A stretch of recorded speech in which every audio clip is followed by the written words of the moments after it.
আজ HS result হয়েছে। উচ্চ মাধ্যমিকের রেজাল্টে অনেকের মনের মতো রেজাল্ট হয়নি। অনেকে ভাবছে যে এই রেজাল্টটা আমার মনের মতো হয়নি বলে জীবনটা আমার শেষ হয়ে গেছে, মানে আজকের পর থেকে আমি কম নাম্বার পেয়েছি বা এক্সপেকটেশন অনুযায়ী পাইনি বলে আমার সব কিছু পথ বন্ধ হয়ে গেছে।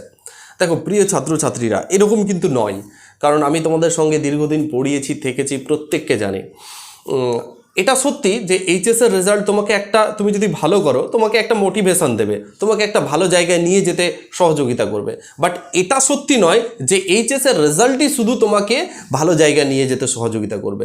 তার পারিপার্শ্বিক আরও পৃথিবীতে অনেক কিছু আছে। একটা রেজাল্ট খারাপ হয়েছে কোনো ম্যাটার নয়। আজকের পর থেকে শপথ করো, নিজের স্বপ্নকে নিয়ে এগিয়ে চলো। হ্যাঁ, এইটুকু মনে রাখবে, পৃথিবীতে কিছু অসম্পূর্ণতাই তোমাকে মোটিভেশন দেয়। তোমার মধ্যে যেটা নেই সেটাকে পাওয়ার ইচ্ছাই হচ্ছে মোটিভেশন। হয়তো তুমি তোমার মনের মতো এইচএসের রেজাল্ট করতে পারোনি, দ্যাট মিন্স এটা নয় যে তোমার সব কিছু শেষ। দ্যাট মিন্স এটা যে তোমার কাছে আরও অপরচুনিটি উপরওয়ালা দিয়েছে, যাতে তুমি আরও মোটিভেট হও, আগামী জীবনকে আরও সুন্দর করে সাজাও, আরও ভালো রেজাল্ট করো, আগামী দিনে আরও সফল হও। সো প্রত্যেকের কাছে আমার একটাই কথা বলবো, সমস্ত এইচএস ছাত্রছাত্রীদের সকলকে, আমার যারা পরিচিতি এবং যারা পরিচিতি নেই, সোশ্যাল মিডিয়ায় যারা আমাকে জানো, প্রত্যেককেই বলছি, মন খারাপ করো না।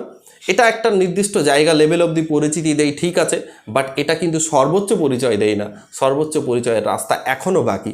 তোমরা যেদিন সর্বোচ্চ পরিচিতি পাবে, অর্থাৎ যেদিন তোমার লাইফ এস্টাবলিশ হবে, সেদিন দেখবে অনেক অনেক খুশি হবে, আজকের দিনের থেকেও খুশি হবে।